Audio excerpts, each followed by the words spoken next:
Croeso, GCSE maths can take you to interesting places. Let me show you one. I'm going to call this video Maths to Make Things Better, possibly even best, because I'm going to talk about how we can use maths to optimize things. And I don't think it's a surprise that out there in the real world, people want to optimize things. People want to make things the most efficient they can, the best value they can. They want to be quickest or cheapest. Optimizing, finding the optimal minimums and maximums are really important things, whether it's running a business or just getting somewhere quickly. And maybe it's not also a surprise that maths can help you do that, but we quite often miss the actual detail of the GCSE maths that we're doing that actually can help solve these real world problems. So I'm going to solve a problem to do with a piece of paper, or I'm going to ask you to have a think about it as well. And maybe let's think about this as a packaging problem, which you will definitely have come across because you've all seen packaging arrive. Maybe an Amazon parcel has been put is in a box. Someone had to choose which box, how to design the box, had to be efficient. And actually, if they're not efficient, they waste money. Now, it's rather obvious to me whenever I see an Amazon parcel that they haven't been as efficient as they could be. There's quite often a very large box for a very small thing. But the fact remains, someone had to make these decisions. So let me look at an example decision of a packaging idea, and we're trying to make it as best we can. So here's a square of paper. It's actually 15 centimeters by 15 centimeters. That's not particularly important, but hey, that's the size of origami paper. You can buy square paper, nice and easy. So I'm using this. And the idea is that if you imagine chopping corners, square corners out of this piece of paper, I don't know, maybe like this one I did earlier, then it's rather obvious to me, and I hope to you, that you could fold what the flaps that are left, these flaps here, up. And if you let them stay at 90 degrees, then you end up with a box. Now, it's not a great box. It's more of a tray. It doesn't have a lid. But it is a three-dimensional structure. And basically, the question is very simple. What's the best box you can make? And let's clarify a few things. I'm not talking about the most interesting color box. Other colors are available. Here's a different color box. Here's a different one. But what's really different about these boxes is not the colors, is actually the volumes. And so I'm going to say the best box is the box that's got the best volume, the biggest volume. This has got a certain volume. I cut tiny squares out of this one. I got a different volume. I cut some large squares out of this one to get a different volume. The best one is going to have the biggest volume. Which maybe if you're going to go into the packaging world, you can get the most stuff in it. No question about that. Sure, there are other things you want to change, maybe the colors, maybe the size of the actual sort of thickness of the paper, but there's still a question here. What's the best box? And that means what square should you cut out of each corner to make the best box? And lots of boxes are available. So you can see on the animation I've got going here, I've got a situation where I can actually choose the different corners to cut out. I'm just changing the square I'm cutting out of each corner, and any of these decisions will fold up to make a box like it's happening on the right there in the three-dimensional mode. So the question is, do I cut out a tiny square or do I cut out a really large square? If I cut out really large squares, I've got no box at all, so that's crazy. And if I cut out no square, then I've got just a flat tray. So somewhere in the middle is the best. Why don't you pause the video here and have a discussion, hey, maybe even make some trays about what might be the best box. So I hope you tried making some boxes. I'm showing you down here 2 boxes I made, slightly speeded up. And it's not obvious to me what the best size of cut to make is. So the first example going on here is one where I cut out a 1 centimeter square hole at the corner, and I get this pink flat tray. And I've worked out the volume of that. I'll do that with you in a moment. Then I did another one here where I cut out a larger square, a 5 centimeter square from each corner. I get this sort of actually cube-shaped box because it ends up being 5 left in the middle, 5 high, so, and I can work out the volume of that quite easily. So let's do a couple of the calculations. The 2 examples, let me draw a quick sketch of this. So imagine this is my paper, and I'm deliberately not drawing this super accurately, but if I cut out a hole which is 1 centimeter, 1 centimeter, 1 centimeter, 1 centimeter, those are the square corners, then I think at a moment's thought, if I realize the whole thing is 15, then the bit left in the middle, I've got 1 gone and another 1 gone, so I've got 13. I'm taking away twice whatever I cut out from the corners. By the way, I'm going to start referring to the different decisions I make as just the cut size of the corners. In this case, it's a cut size of 1. And once I've done this, I realize that when I fold it up, and put my dotted lines along the folds here, I'm going to get 13 by 13 square on the bottom and a height of 1. So the volume is 13 times 13, that's the base times the height of the base, the square, times 1 for the height. So I've actually got 13 squared, 169 times 1, so it's 169 centimeters cubed, and that's this purple box I made. Now it's a very fine box, but I suspect it's not the biggest. It doesn't feel like I'm being most efficient. So let's do one of the other ones, say. Maybe if I draw this one again, I'm drawing it a different size. Anyway, this time I cut out quite a lot, and it was 5 centimeter this time. This has made my little blue cube here. And again, my drawing's not accurate. I'm just getting a sense for it. So I know that I've got 5 there and 5 there, and it's 15 in total. I had a 5 left altogether there. So then actually, I keep referring to it as the cube. I get all the dimensions of the shape I make the same, and it's just 5 times 5 times 5, which is 125 centimeters cubed. And this slightly surprises me because of these two boxes. This one feels big, and I feel like a cube is a shape we're kind of used to, and it feels like it's got a decent volume. This feels like flat and not very much volume, but actually if you poured water into these two, this one would hold more by quite a lot. This is only 125 centimeters cubed, and this is 169. Neither of them are the best, as you may well have found out, because you can find different cut sizes that give you a different volume and a bigger volume. So the question is then obviously, what's the best? Now, you may well have an idea in mind, but let me point out what you're actually doing, whether or not you're actually making these things. If you're doing these calculations, you're doing specific examples of the calculation you could do for any cut size. So what we should do is generalize. But before we do that, let me show you a picture of what we're beginning to make.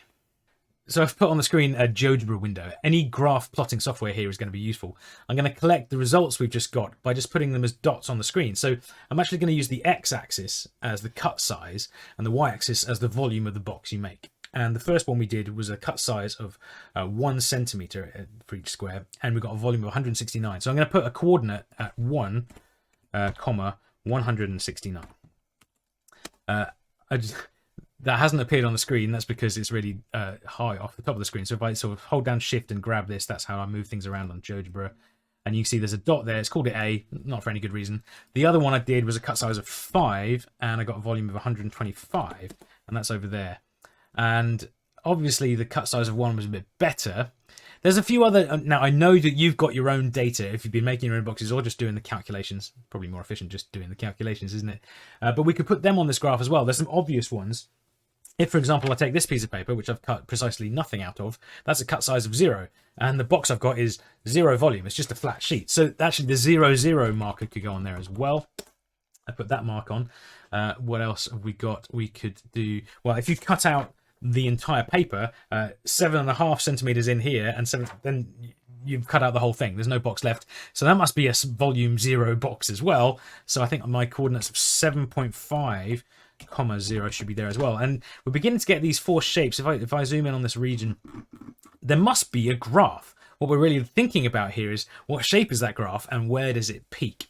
And so there's a couple of things I want to point out here. One, basic volume calculations and area calculations. That's just GCSE maths right there. And you know that's important for working out the volume and area of things. But actually, if you want to optimize something, you need to do that basic stuff. Secondly, we're beginning to build a graph. We're collecting lots of data points and looking at the pattern of things. And what we really need to do to be efficient in the way we're constructing this is realize that we've got an algebraic situation here. In general, I want to know what is this graph going to look like for any cut size. And to do that, I just need to do some algebra, which is actually going to be fine because we've been doing it for the specific numbers on the ones you've just worked out. So let's do it in general. So back with a blank canvas again, let me draw a square again with my lovely accurate style. And this time, instead of labeling the particular cut size, I'm going to do a general cut size of X. And the whole thing, remember, is 15.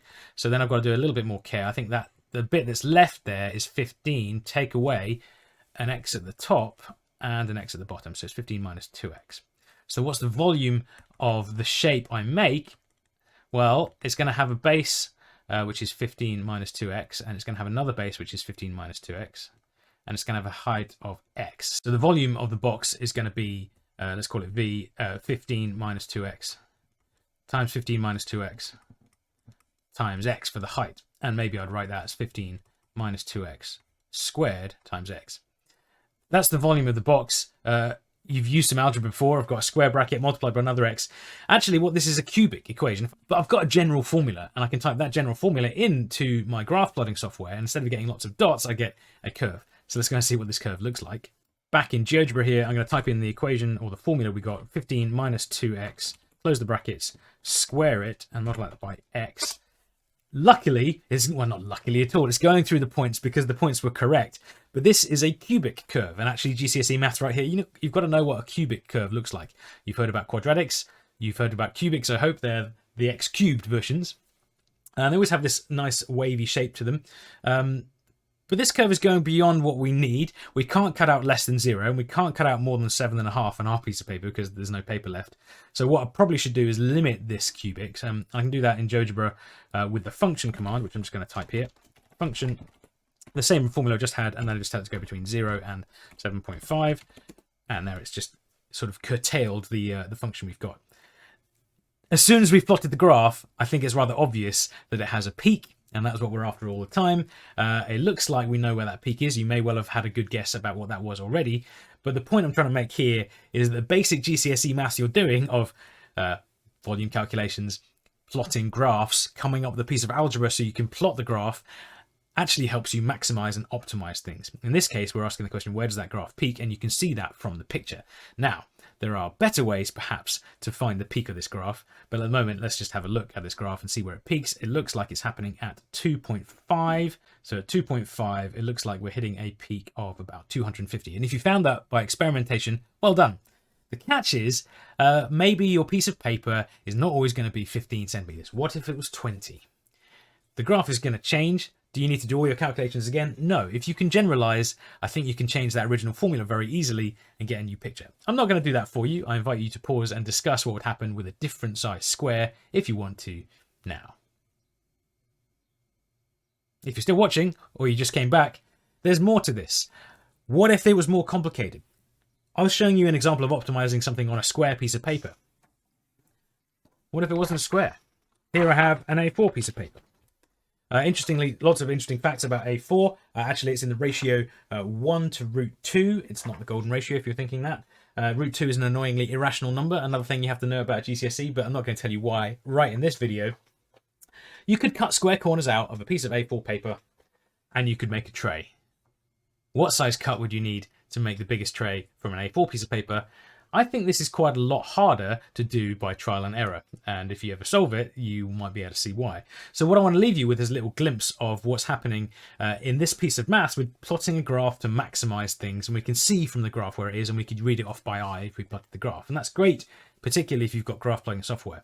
If you carry on studying maths at A level, for example, in the UK, you will learn some techniques to find specifically and precisely the maximum and minimum points of graphs. And actually, if you want to look this up or ask your teacher about it, I'm talking about calculus, in particular differentiation, which helps you find the gradient or the slope of curves. Why is that useful? Well, let me really quickly show you. If I put a blob on this curve that moves around, and you can see I just drag this point around, what I could ask is what's the slope of this curve at that point? And there's a tangent button here, so I could say, draw a tangent to the curve, and this thing rolling around, just drawing a nice little slope along the curve. Why is that useful? Well, precisely the maximum point on this curve is where that tangent line is flat.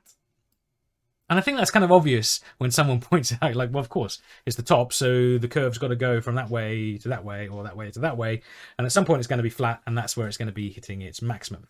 And you can use a piece of mathematics called calculus or differentiation and some algebra to work out precisely where the curve of any function, as long as you can differentiate it, you can find out where it maximizes or minimizes it. But I'm not going to explain that. That's for you to talk to your teacher about, or maybe go and study A-level maths. GCSE maths can get you this far. Curve plotting, dealing with some basic algebra is all GCSE content.